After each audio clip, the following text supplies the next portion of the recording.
Yadgir stadium ಅನ್ನ ಸರಿಪಡಿಸಿ ನಮಗೆ ಅನುಕೂಲ ಮಾಡಿಕೊಡಿ, ಕ್ರೀಡಾಪಟುಗಳಿಗೆ ತೊಂದರೆ ಆಗಿದೆ ಅಂತ ಹೇಳಿ ಪಾಪ ಸಾತ್ವಿಕ ಹೋರಾಟ ಮಾಡಿದ ಕ್ರೀಡಾಪಟುಗಳಿಗೆ ಬಹುಮಾನ ಏನು ಸಿಕ್ಕಿದೆ ಗೊತ್ತಾ?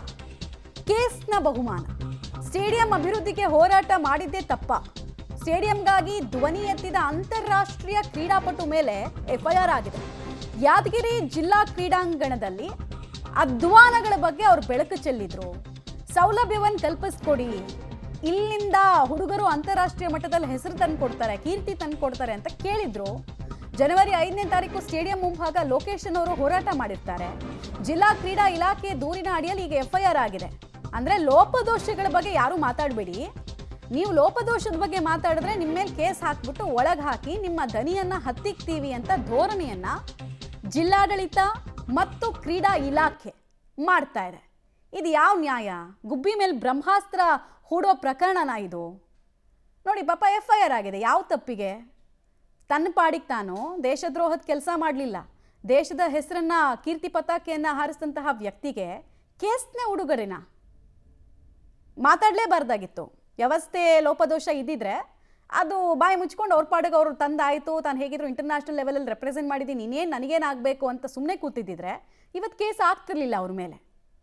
ಈ ಮೂಲಕ ಕ್ರೀಡಾ ಮನೋಭಾವವನ್ನು ಕೂಡ ತಳ್ಳೋ ಹಾಗೂ ತುಳಿಯೋ ಕೆಲಸವನ್ನ ಅಧಿಕಾರಿಗಳು ಮಾಡ್ತಿದ್ದಾರೆ. ಇಲ್ಲಿ ಹೋರಾಟ ಏನು 5ನೇ ತಾರೀಕು ಮಾಡಿದ್ವಿ ನಾವು, ಆ ಹೋರಾಟದ ನಾವು ಏನಿಲ್ಲ ಅಂತಂದ್ರೆ 5 ದಿನಗಳ ಹಿಂದೆ ಮೆಮೊರಂಡಮ್ ಪಾಸ್ ಮಾಡಿ ಪರ್ಮಿಷನ್ ತೊಗೊಂಡು ಪೊಲೀಸರ ಜೊತೆ ತುಂಬ ಚೆನ್ನಾಗೇ ನಾವು ಮೇಂಟೈನ್ ಮಾಡ್ಕೊಂಡು ಬಂದಿದ್ವಿ. ನಾವು ಪೊಲೀಸರು ನಮಗೆ ಸುಭಾಷ್ ಸರ್ಕಲಲ್ಲಿ ಅಷ್ಟವಾಗಿ ಮಾತಾಡಿದ್ರು ಕೂಡ ನಾವು ಅದ್ರ ಬಗ್ಗೆ ಏನೂ ರಿಯಾಕ್ಟ್ ಮಾಡದೆ ಪೊಲೀಸರಿಗೆ ಏನು ನಾವು ಅಂದೆ ನಾವು ಕರೆಕ್ಟಾಗಿ ಬಂದಿದ್ವಿ.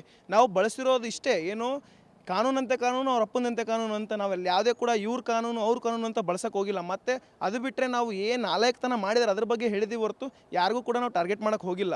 ಅದು ಒಂದು. ಅದಾದಮೇಲೆ ಇದೇ ನನ್ನ ಮೇಲೆ ಫಸ್ಟ್ ಎಫ್ಐಆರ್ ಅಲ್ಲ, 2025ರಿಂದ ನನ್ನ ಮೇಲೆ ಕೇಸ್ಗಳು ಹಾಕ್ಕೊಂಡೇ ಬರ್ತಾ ಇದ್ದಾರೆ. ನಾನು ಒಂದು ಪ್ರೊಟೆಸ್ಟ್ ಮಾಡಿದ್ರೆ ಕೇಸ್ ಹಾಕ್ತಾರೆ, ನಾನು ಏನಾದರೂ ಒಂದು ಸಣ್ಣದಾಗಿ ವಿಚಾರ ಎತ್ತಿ ಯಾರಾದರೂ MLA MP ಬಗ್ಗೆ ಎತ್ತಿದ್ರೆ ಒಂದು ಕೇಸ್ ಮಾಡ್ತಾರೆ ನನ್ನ ಮೇಲೆ, ಯಾರಾದರೂ ಒಬ್ಬ ಅಧಿಕಾರಿ ನನ್ನ ಮೇಲೆ ದಬ್ಬಾಳಿಕೆ ಮಾಡ್ತಾರೆ ಅಂತ ಹೇಳಿದ್ರೆ ಒಂದು ಕೇಸ್ ಮಾಡ್ತಾರೆ ನನ್ನ ಮೇಲೆ. ಈ ಕೇಸ್ಗಳು ನನ್ನ ಮೇಲೆ ನಡೀತಾನೆ ಇದೆ. ನಾನು ಇದಕ್ಕೆ ಹೆದರೋದು.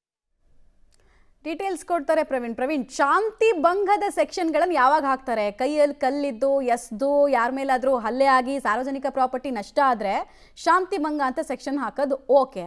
ಸಾತ್ವಿಕವಾಗಿ ಪ್ರತಿಭಟನೆ ಮಾಡಿದವ್ರ ಮೇಲೂ ಇದೇ ಕೇಸು, ಇದೇ ಸೆಕ್ಷನ್ಗಳಂದ್ರೆ ಪೊಲೀಸ್ ಇಲಾಖೆಯನ್ನ ಯಾರು ದುರ್ಬಳಕೆ ಮಾಡ್ಕೊಳ್ತಿದ್ದಾರೆ ಅಂತ ಪ್ರಶ್ನೆ ಬರುತ್ತೆ.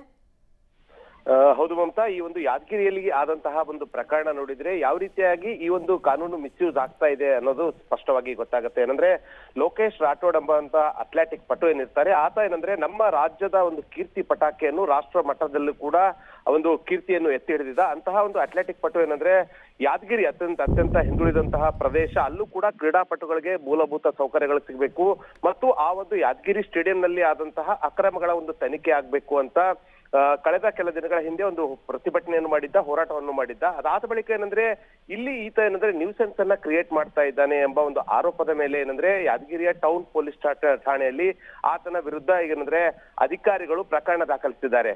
ಆತ ನಿಜಕ್ಕೂ ಕೂಡ ಅಲ್ಲಿನ ಒಂದು ಕ್ರೀಡಾಪಟುಗಳಿಗೆ ಸಿಗ್ಬೇಕಾದಂತಹ ಸೌಕರ್ಯಗಳು ಮತ್ತು ಇಲ್ಲಿ ಕೂಡ ಒಂದು ಸೌಕರ್ಯಗಳು ಸಿಕ್ಕಿದ್ದೆ, ಆದ್ರೆ ಅವನಂತೆ ಇನ್ನಿಷ್ಟು ಬೇರೆ ಬೇರೆ ಕ್ರೀಡಾಪಟುಗಳು ಕೂಡ ಏನಂದ್ರೆ ರಾಜ್ಯದ ಒಂದು ಕೀರ್ತಿ ಪತಾಕೆಯನ್ನು ರಾಷ್ಟ್ರ ಮಟ್ಟದಲ್ಲಿ ಹಾರಿಸುವಂತಹ ಉದ್ದೇಶ ಇಟ್ಟುಕೊಂಡು ಆತ ಏನಂದ್ರೆ ತನ್ನ ಬೇಡಿಕೆಗಳನ್ನು ಇಟ್ಟಿದ್ದ. ಆದ್ರೆ ಅದಕ್ಕೆ ಸ್ಪಂದನೆ ಮಾಡಿ ಏನೆಲ್ಲ ಅಕ್ರಮ ಆಗಿದೆ ಮತ್ತು ಯಾವೆಲ್ಲ ಒಂದು ಮೂಲಭೂತ ಸೌಕರ್ಯಗಳನ್ನು ಆ ಒಂದು ಸ್ಟೇಡಿಯಂಗೆ ಕೊಡಬೇಕು ಎಂಬುದ್ರ ಬಗ್ಗೆ ಚರ್ಚೆ ಮಾಡಿ, ಹಿರಿಯ ಅಧಿಕಾರಿಗಳನ್ನ ಚರ್ಚೆ ಮಾಡಿ ಅವರ ಒಂದು ಮನವಿಗೆ ಸ್ಪಂದಿಸಬೇಕಾಗಿತ್ತು. ಆದ್ರೆ ಆತನ ಮೇಲೆ ಈಗ ಕೇಸ್ ದಾಖಲಿಸಿರೋದು ಹಲವು ಅನುಮಾನಗಳಿಗೂ ಕೂಡ ಕಾರಣವಾಗ್ತಾ ಇದೆ. ಅಲ್ಲಿ ನಡೆದಿರುವಂತಹ ಅಕ್ರಮವನ್ನು ಮುಚ್ಚಿಡಲು ಈತ ಏನು ಹೋರಾಟ ಮಾಡ್ತಾ ಇದ್ದಾನೆ, ಈತನ ಹೋರಾಟಕ್ಕೆ ಹತ್ತಿಕ್ಕಲು ಮಾಡಿದಂತಹ ಒಂದು ಯತ್ನವ ಎಂಬ ಪ್ರಶ್ನೆ ಕೂಡ ಇಲ್ಲಿ ಕೇಳಿ ಬರ್ತಾ ಇದೆ. ಈ ಒಂದು ಪ್ರಕರಣ ಏನಂದ್ರೆ ಈಗ ರಾಜಕೀಯ ತಿರುವು ಕೂಡ ಪಡೆದುಕೊಂಡಿದೆ. ಮಮತಾ, ಧನ್ಯವಾದ ಪ್ರವೀಣ್ ತಮ್ಮೆಲ್ಲ ಮಾಹಿತಿಗಾಗಿ.